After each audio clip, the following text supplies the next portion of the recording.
जोहार, नमस्कार। आप देख रहे हैं करंट खबर और मैं हूं श्रुति सिंह। आज मैं अपने इस करंट खबर के पेज में आपके लिए एक शो लेकर आई हूं जिसमें हम एक अहम मुद्दे पर बात करेंगे। फिलहाल हमारे इस शो में आज एक अतिथि है, पहले मैं उनसे आपका परिचय करवाती हूं। सर, आपका परिचय। मैं विजय कुमार ओझा, सोशल वर्कर। भारतीय सेना में इस बार हमें कुछ अलग सुनने को आ रहा है, अग्निपथ। लोगों के मन में काफ़ी सारे ख्याल भी आ रहे हैं कि आखिर ये अग्निपथ है क्या। कुछ लोग इसे कुछ मूवी से कनेक्ट कर रहे हैं, कुछ लोग इसे आर्मी से कनेक्ट कर रहे हैं, तो बाकी लोग के भी मन में अलग अलग सवाल आ रहे हैं इस शब्द को लेकर कि आखिर इसका मतलब है क्या और इसके पीछे का क्या राज है। जो ये शब्द निकला है अग्निपथ, इसके पीछे आखिर क्या मामला है। तो आज की इस वीडियो में हम आपको अग्निपथ की पूरी जानकारी भी देंगे। आपको बता दें, आर्मी, नेवी या फिर एयरफोर्स के इस अग्निपथ स्कीम के तहत जो भी भर्तियां होंगी, आपको बता दें आर्मी, नेवी या फिर एयरफोर्स के तहत इस स्कीम के तहत जो भी भर्ती होंगे वे अग्निवीर कहलाएंगे और उन्हें अग्निवीर कहकर सम्मानित भी किया जाएगा। इसमें खास बात यह है कि जो लोग होंगे उसमें सिर्फ और सिर्फ 4 सालों के बाद 25% लोग को ही परमानेंट रखा जाएगा। बाकी 75% लोग को रिटायरमेंट देकर, कुछ राशि देकर उन्हें हटा दिया जाएगा। अब देखने वाली बात यह है कि आने वाले 4 सालों में इसमें क्या कुछ बदलाव होते हैं। और अभी जब से ये 14 जून से जब से ये केंद्र सरकार के द्वारा निर्णय लिया गया है, तब से हर जगह इस मुद्दे पर विरोध प्रदर्शन ही की जा रही है। और आज राजधानी रांची में भी इस चीज़ को लेकर विरोध प्रदर्शन की गई। ये थी अग्निपथ के बारे में थोड़ी सी जानकारी। आज हमारे जो इस शो में अतिथि हैं, हम उनसे जानने की कोशिश करते हैं कि आखिर क्या है अग्निपथ योजना और क्यों इस योजना पर पूरे देश में विरोध प्रदर्शन किया जा रहा है। सर, आप बताइए कि आप अग्निपथ योजना के बारे में थोड़ा विशेष से आप बताइए। सर, अग्निपथ योजना एक सेना में भर्ती का योजना है। माननीय प्रधानमंत्री श्री मोदी जी ने बहुत बेहतरीन तरीक़ा से इस योजना को लाया है। भारत में बेरोजगारी का आलम है, कई एक वर्षों से भर्तियां नहीं हुई है, अनेकों पद खाली हैं भारत सरकार में, राज्य सरकार में। कुछ रोस्टर के कारण, कुछ आरक्षण के कारण या कुछ नियमावली के कारण ये भर्तियां नहीं हो पा रही है, जो दुर्भाग्यपूर्ण है। हमारे देश के बेरोजगार जगह जगह ठोकरें खा रहे हैं, उनकी आयु समाप्त हो जाती है, तत्पश्चात उन्हें नौकरी नहीं मिलती है, वो बेरोजगार हो जाते हैं और सही मार्ग को छोड़ के वो गलत मार्ग चुन लेते हैं। तो मेरे नौनिहाल जो हैं, भारत के सपूत, ये भारत के धरोहर हैं, इनकी भी रक्षा करना, इनका भी परिवेश करना मेरा परम कर्तव्य है। कोई भी सरकार हो, सरकार से हमको कोई मतलब नहीं है। भारत की जनता जो भी सरकार होगी वो सरकार को मानने के लिए बाध्य है, लेकिन सरकार का भी, गार्जियन का भी कर्तव्य है कि वो अपने बाल बच्चों को इसी तरह सड़क पर न छोड़ दें। इन्हीं सब बातों को ध्यान में रखते हुए माननीय प्रधानमंत्री श्री मोदी जी इस अग्निपथ योजना को लेके आए हैं शूरवीरों के लिए, जो 4 साल की योजना होगी। बहुत सारे बेरोजगार हैं, बहुत सारी भ्रांतियां हैं, ये भ्रांतियां मन से निकालना होगा। पहले तो रोजगार नहीं है इस भारतवर्ष में। अगर कोई रोजगार सृजन कर रहा है तो उसमें हम हाथ बटावें, न कि आगजनी करें। रेलवे जो आग लगा रहे हैं उनकी संपत्ति नहीं है, पूरे भारतवर्ष की जनता की संपत्ति है। अगर वो नुकसान कर रहे हैं तो अपना नुकसान कर रहे हैं और आने वाले समय में उनको क्षतिपूर्ति भी करनी होगी। जनता में, जवान में अगर जोश है तो होश भी होना चाहिए, बिना ब्रेक की गाड़ी नहीं चलती है। बात है शूरवीरों का, तो नौनिहाल को सही शिक्षा देना चाहिए, जिनके हाथ में किताब और कलम होना चाहिए। वो अभी ट्रेन चला रहे हैं, आगजनी कर रहे हैं, लूटपाट कर रहे हैं, जगह जगह रेलवे स्टेशन को लूट ले रहे हैं। आम जनता को काफ़ी कठिनाई का सामना करना पड़ रहा है, उसके विषय में वो नहीं सोच रहे हैं। काश वो सफ़र करते होते और ऐसा नौबत आता तो उन पर क्या बीतता। इन पर भी ध्यान देना है। वसुदेव कुटुंबकम ये भारत का नारा है और हम लोग एक परिवार हैं। यहाँ भिन्न भिन्न प्रकार के धर्म, जाति, संप्रदाय के लोग निवास करते हैं। माननीय प्रधानमंत्री जी का सोच सही है, न होते हुए भी इन्होंने रोजगार का व्यवस्था किया। ये शूरवीर 4 साल के लिए नियुक्त होंगे और इन्हीं में से 10% आरक्षण भी इनको मिलेगा।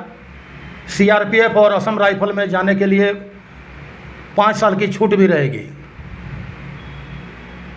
सरकार ने इसको 23 साल कर दिया है और जब वो रिटायर करेंगे तो अच्छा पारितोषिक उनको मिलेगा ताकि वो कोई दूसरा बिजनेस कर सकें और अपने पैरों पर खड़ा हो सकें।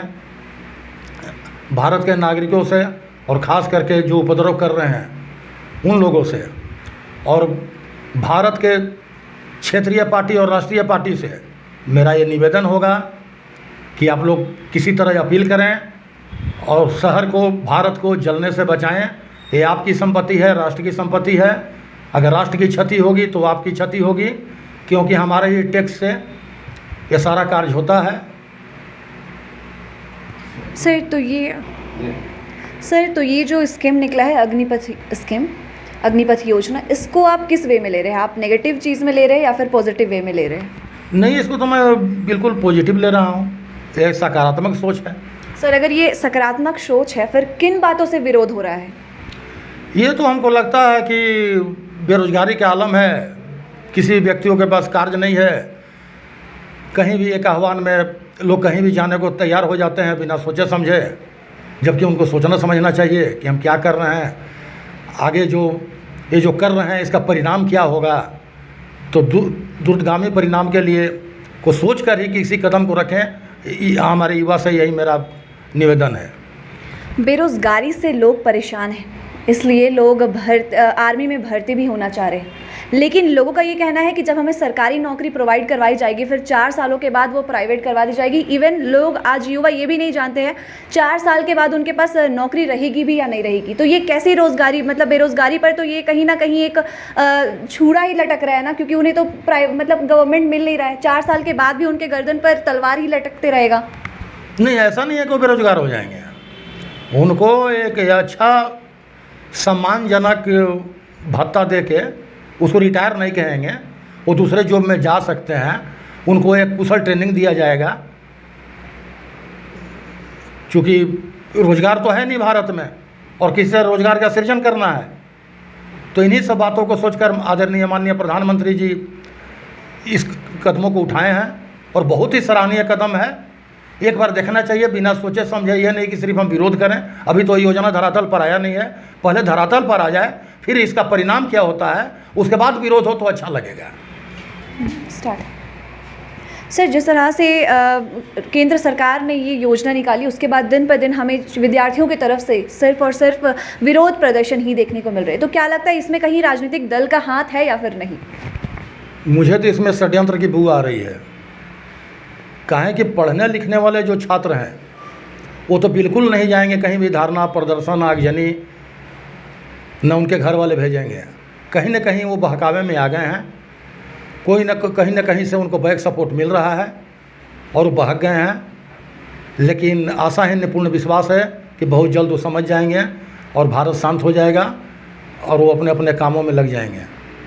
आज जैसे राजधानी रांची में विरोध प्रदर्शन विद्यार्थियों के द्वारा किया गया, उसमें कई विद्यार्थी ऐसे भी थे जिनका ये कहना था कि जिस तरह से हमें 4 साल के बाद रिटायरमेंट दे दी जाएगी, क्या सरकार को भी 4 साल के बाद रिटायरमेंट देगी? और जिस तरह से हमें पेंशन पे रखा जाएगा, क्या सरकार के जो भी अधिकारी होते हैं उन्हें भी ये सब सुविधाएं उपलब्ध करवाएंगी? तो इस पर आपकी क्या राय है सर? नहीं, 4 साल के बाद तो ये नहीं कह सकते हैं कि रिटायर हो जाएगा। इंसान का लाइफ बहुत लंबा होता है। आज के तारीख में मैंने कहीं भी वैकेंसी नहीं है, दर का ठोकर युवा खा रहा है। वो समझ में नहीं आ रहा है कि वो क्या करे। तो सरकार बहुत अच्छा स्कीम लेके आई है, पहले इसको सोचना चाहिए, समझना चाहिए, सरकार को आगे बढ़ने का मौका देना चाहिए।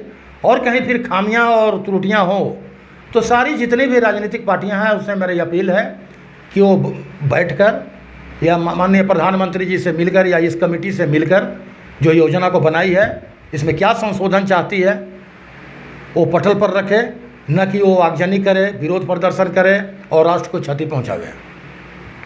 4 सालों के बाद जो 75% विद्यार्थी है जो जिन्हें रिटायर्ड कर दिया जाएगा, से राजधानी रांची में आज विरोध प्रदर्शन छात्रों के द्वारा किया गया, उसमें कुछ छात्र ऐसे भी थे जिनका ये कहना है कि अगर सरकार का जो फैसला उनके हित में नहीं आता है तो आने वाले दिनों में वो उग्रवाद की ओर चल पड़ेंगे। तो इस पर आपकी क्या राय है? उन छात्रों को आप क्या कहना चाहेंगे?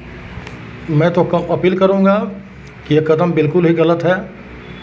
नौनिहाल इस भारत के भविष्य हैं। सरकार जो कदम उठा रही है बहुत ही सराहनीय कदम है। इससे कुछ मिलने वाला नहीं है।